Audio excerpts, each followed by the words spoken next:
दरम्यान खासदार संजय राऊतांनी पहलगाम हल्ल्यावरून केंद्र सरकारवर जोरदार टीका केली आहे। चुन चुन के नंतर मारा, पण त्यापूर्वी गृहमंत्री पदाचा राजीनामा द्या अशी घणाघाती टीका संजय राऊत यांनी अमित शहांवर केली आहे। मुळात जे घडलं त्याला जबाबदार हे गृहमंत्री आहेत असा हल्लाबोल सुद्धा राऊतांनी केला। यावेळी बोलताना त्यांनी पंतप्रधान मोदींच्या मुंबई दौऱ्यावरूनही टीका केली। पंतप्रधान मोदी हे फिरतायत, तसंच त्यांच्या चेहऱ्यावर चिंता दिसत नाही अशी टीकाही त्यांनी केली आहे। दुसरीकडे ते सिने कलाकारांशी भेटतात, गप्पा मारतात असा टोला सुद्धा राऊतांनी मोदींना लगावला।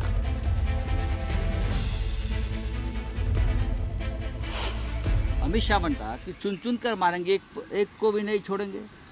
मुळात जे घडले त्याला जबाबदार गृहमंत्री आहे। जो प्रकार घडलेला आहे पेलगावला, जे 27 लोक निरपराध मारले गेले, ती जबाबदारी घेऊन अमित शहांनी राजीनामा द्यायला पाहिजे। ते राजीनामा देत नसते तर प्रधानमंत्र्यांनी त्यांना प्रायश्चित दिलं पाहिजे। आमचं विरोधी पक्षाचं संघटन सरकारचं समर्थन करत आहे। अहो करा, पण गृहमंत्र्यांचा राजीनामा मागा। कसलं समर्थन करताय चुकांचं? चुन चुन मारा ना, आपको किसने रोका है? मारो। सबसे पहले जवाब दो, पुलवामा में 40 जवान क्यों मरे और 27 निरपराध लोग जो मारे गए, जिसमें से महाराष्ट्र के, वो क्यों मरे? उसका जवाब दीजिए। आप इस्तीफा दीजिए, जो बोलना है बोल दीजिए। तर पहलगाम दहशतवादी हल्ल्यावरून केंद्रीय मंत्री अमित शहांनी दहशतवाद्यांना थेट इशारा दिला होता। काल एकेकाला संपवणार असा इशारा त्यांनी दिला होता। दहशतवाद्याला मुळासकट उखडून टाकणार असंही शहांनी खडसावून सांगितलं।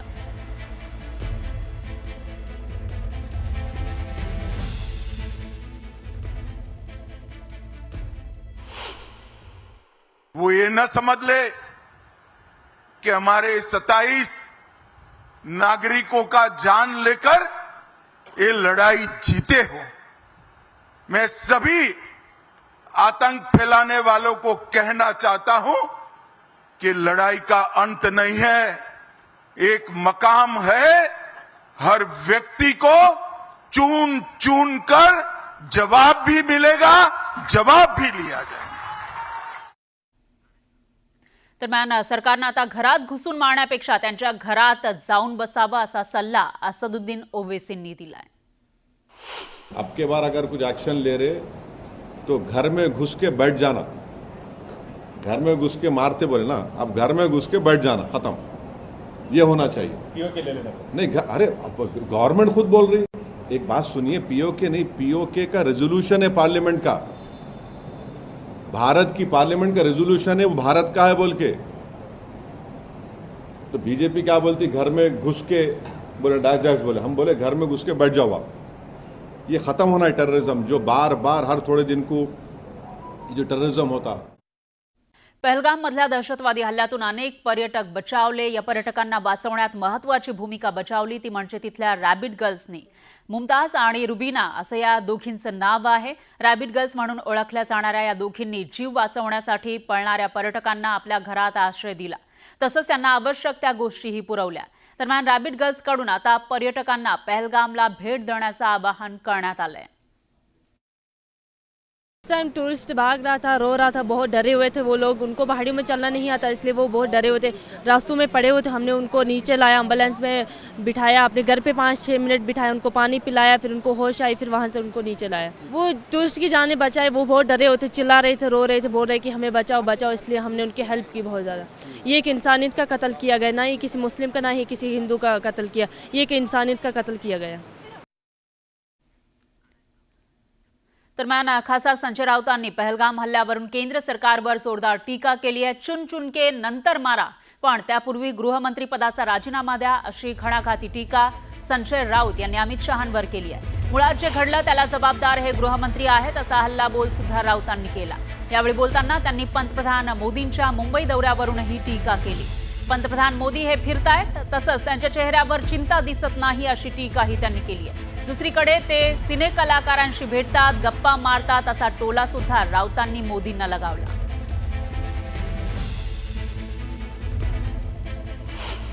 अमित शाह म्हणतात की चुन चुन कर मारेंगे, एक को भी नहीं छोडेंगे। मुळात जे घडले त्याला जबाबदार गृहमंत्री आहे।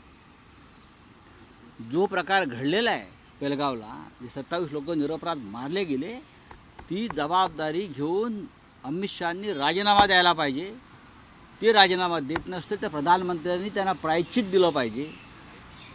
आमचं विरोधी पक्षाचं संघटन सरकारचं समर्थन करत आहे. अहो करा, पण गृहमंत्र्यांचा राजीनामा मागा.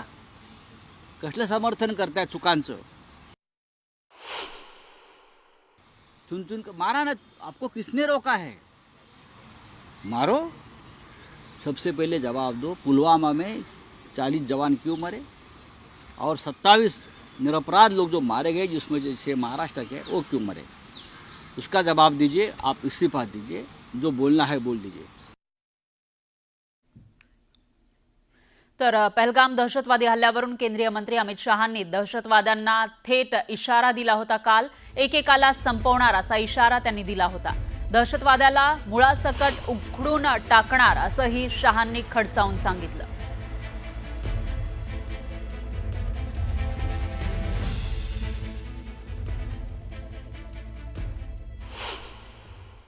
वो ये न समझ ले कि हमारे 27 नागरिकों का जान लेकर ये लड़ाई जीते हो. मैं सभी आतंक फैलाने वालों को कहना चाहता हूं कि लड़ाई का अंत नहीं है, एक मकाम है. हर व्यक्ति को चुन चुन कर जवाब भी मिलेगा, जवाब भी लिया जाएगा. दरम्यान सरकारनं आता घरात घुसून मारण्यापेक्षा त्यांच्या घरात जाऊन बसावं असा सल्ला असदुद्दीन ओवैसींनी दिलाय. अब के बार अगर कुछ एक्शन ले रहे तो घर में घुस के बैठ जाना. घर में घुस के मारते बोले ना, अब घर में घुस के बैठ जाना, खत्म. ये होना चाहिए. पीओके ले लेना नहीं. अरे गवर्नमेंट खुद बोल रही. एक बात सुनिए, पीओके नहीं, पीओके का रेजोल्यूशन है पार्लियामेंट का. भारत की पार्लियामेंट का रेजोल्यूशन है, वो भारत का है बोल के. तो बीजेपी क्या बोलती, घर में घुस के बोले डैश डैश बोले. हम बोले घर में घुस के बैठ जाओ आप. ये खत्म होना है टेररिज्म, जो बार बार हर थोड़े दिन को जो टेररिज्म होता. तर पहलगाम दहशतवादी हल्ल्यानंतर भारत पाक विरोधात मोठी कारवाई करण्याची शक्यता वर्तवली जाते. भारताकडून पाकिस्तान विरोधात ही कारवाई होण्याची शक्यता आहे. यावर आता अमेरिकेचे उपराष्ट्राध्यक्ष JD व्हॅन्स यांनी भारत संयमानं उत्तर देईल अशी अपेक्षा व्यक्त केली आहे. व्यापक प्रादेशिक संघर्ष टाळण्यासाठी भारतानं सावधगिरीनं प्रतिसाद द्यावा अशी अपेक्षा वॉशिंग्टनला आहे असं व्हॅन्स म्हणाले. तर दहशतवाद्यांना पकडण्यासाठी पाकिस्तान भारताला सहकार्य करेल अशी आशा व्हॅन्स यांनी व्यक्त केली आहे. विशेष म्हणजे पहलगाममध्ये हल्ला झाला तेव्हा JD व्हॅन्स त्यांच्या कुटुंबासह भारत दौऱ्यावर होते.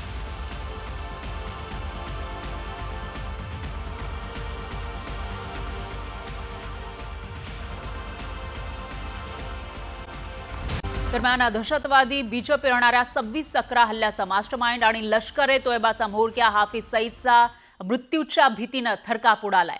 त्याची रात्रीची झोप उडालेली आहे. पहलगाम दहशतवादी हल्ल्यानंतर भारतानं पाकिस्तान विरोधात मोठ्या कारवाईची तयारी केली आहे. त्यामुळे पाकिस्तानी सैन्याच्या पायाखालची वाळू सरकलेली आहे. तर हाफिज सईदची पाचावर धारण बसली आहे. भारतीय सैन्य किंवा गुप्तचर यंत्रणा आपला एन्काउंटर करतील अशी भीती हजारो निरपराध लोकांची हत्या करणाऱ्या हाफिज सईदला सतावू लागली आहे. त्यामुळेच पाकिस्तानची गुप्तचर संस्था ISI आणि पाकिस्तान सरकारनं हाफिजची सुरक्षा वाढवली आहे. पाकिस्तानच्या यंत्रणेमध्ये हाफिज सईदला जाणीवपूर्वक दाट लोकवस्ती असलेल्या भागात ठेवण्यात आलंय, जिथं सामान्य पाकिस्तानी नागरिकांच्या घरांसह मशीद आणि मदरसाही असल्याची माहिती आहे.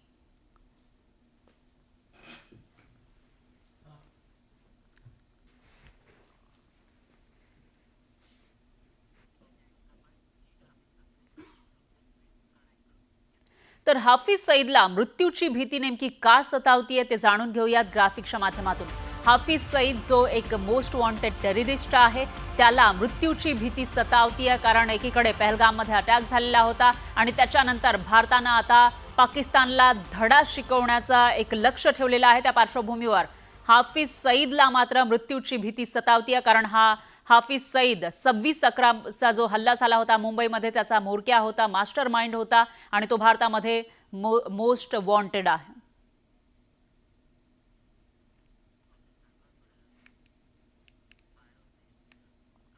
पाहुयात पुढची बातमी. गंगा एक्सप्रेसवेवरील ऐतिहासिक एअर शो सुरू आहे. या भव्य शोमध्ये राफेल, मिराज आणि जॅग्वारसह अनेक अत्याधुनिक लढाऊ विमानं आपली ताकद दाखवतायत. तर हे युद्ध विमानांनी आकाशामध्ये घिरट्या घालत हायवेवर टचडाऊन केल्याची एक्सक्लुसिव्ह दृश्य आपण बघू शकताय. नाईट लँडिंग शोचाही समावेश यामध्ये आहे. तर यामुळे कटरा जलालाबाद मार्ग 2 मे रोजी सायंकाळी 7 वाजल्यापासून रात्री 10 वाजेपर्यंत पूर्णपणे बंद ठेवला जाणार आहे. देशामध्ये पहिल्यांदाच एक्सप्रेसवेवर राफेल, मिराज आणि जॅग्वार लढाऊ विमानांचा रात्रीचा लँडिंग शो होणार आहे. यासाठी शहाजहापूरच्या जलालाबादमध्ये 3.5 किलोमीटर लांबीचा हवाई पट्टी बांधण्यात आली आहे. यासह उत्तर प्रदेश हे पहिलं राज्य बनलंय जिथं 4ही एक्सप्रेसवेवर लढाऊ विमानं उतरली आहेत. यासाठी प्रशासन आणि पोलिसांनी हवाई दलानं मोठी तयारी केली आहे.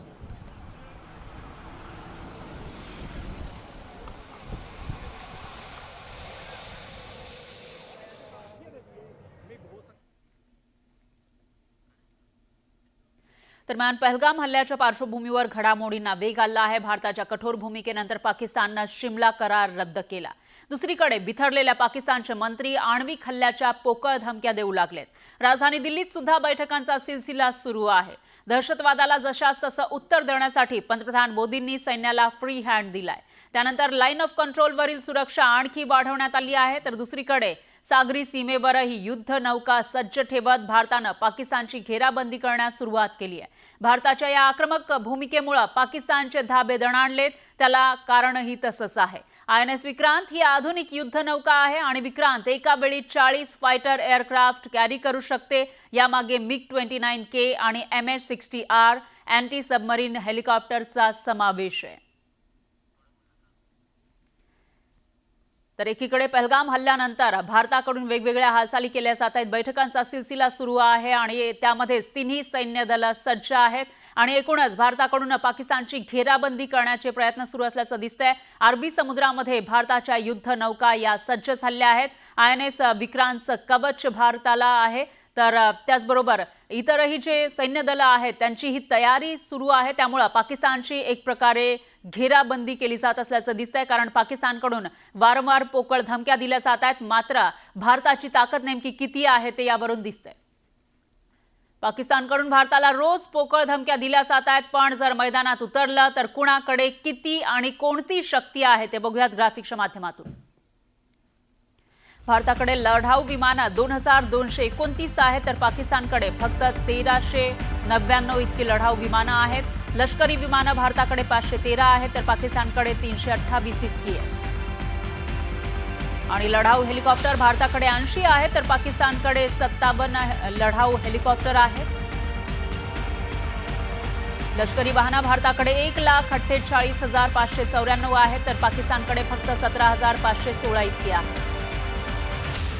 रणगाडे भारताकडे 4,201 तर पाकिस्तानकडे 2,627 आहेत. पाणबुड्या भारताकडे 18 आहेत. तर पाकिस्तानकडे फक्त 8 आहेत. पहलगाममध्ये दहशतवाद्यांनी गोळ्या झाडलेल्या होत्या आणि निरपराध नागरिकांची हत्या केली. तेव्हापासून फरार असलेल्या 4 दहशतवाद्यांचा शोध युद्ध पातळीवर घेतला जातोय. लष्कर आणि स्थानिक पोलिसांकडून इथं कसून शोध घेतला जातोय, तपास केला जातोय. हे 4ही दहशतवादी अजून सुद्धा परिसरामध्ये लपून बसले असावे अशी शक्यता वर्तवण्यात आली आहे. हे दहशतवादी घनदाट जंगलात लपून बसले असावे अशी शक्यता आहे. तर दहशतवादी किमान 48 तासांपूर्वी पहलगाममध्ये हजर असल्याची ही माहिती समोर आली आहे.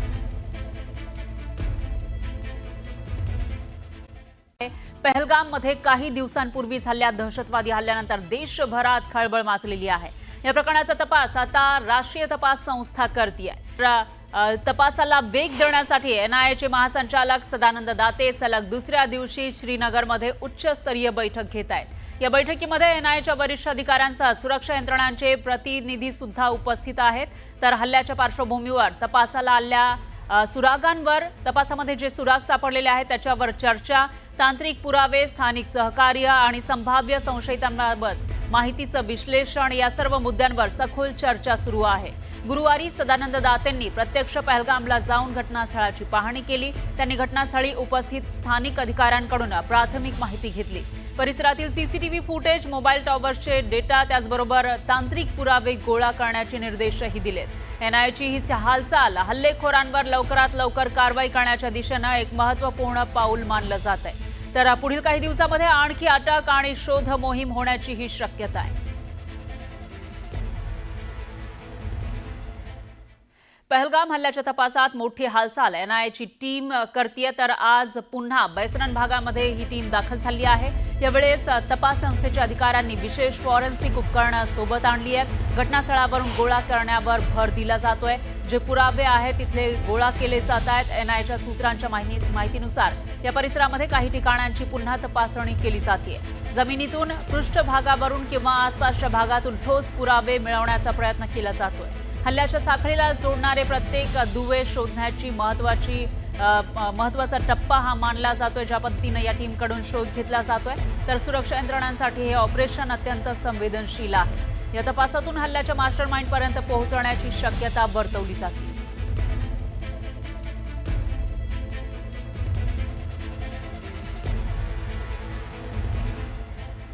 दरम्यान पहलगाम हल्ल्याबाबत एनआयएनं 20 पेक्षा जास्त ओव्हरग्राऊंड वर्कर्सवर लक्ष केंद्रित केलं आहे, ज्यांची एनआयए टीमकडून सखोल चौकशी केली जाते.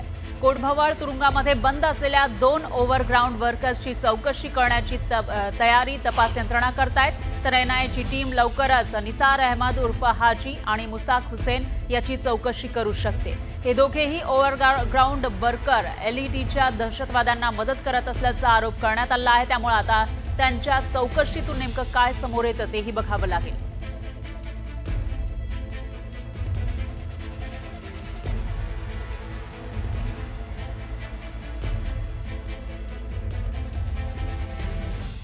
भारत आणि पाकिस्तानमधील तणाव पुन्हा एकदा शिगेला पोहोचताना दिसतोय. जम्मू आणि काश्मीरमधील नुकत्याच झालेल्या प्राणघातक हल्ल्यानंतर दोन्ही अण्वस्त्रधारी देशांमध्ये प्रतिशोधात्मक राजनैतिक हालचाली सुरू झाल्या.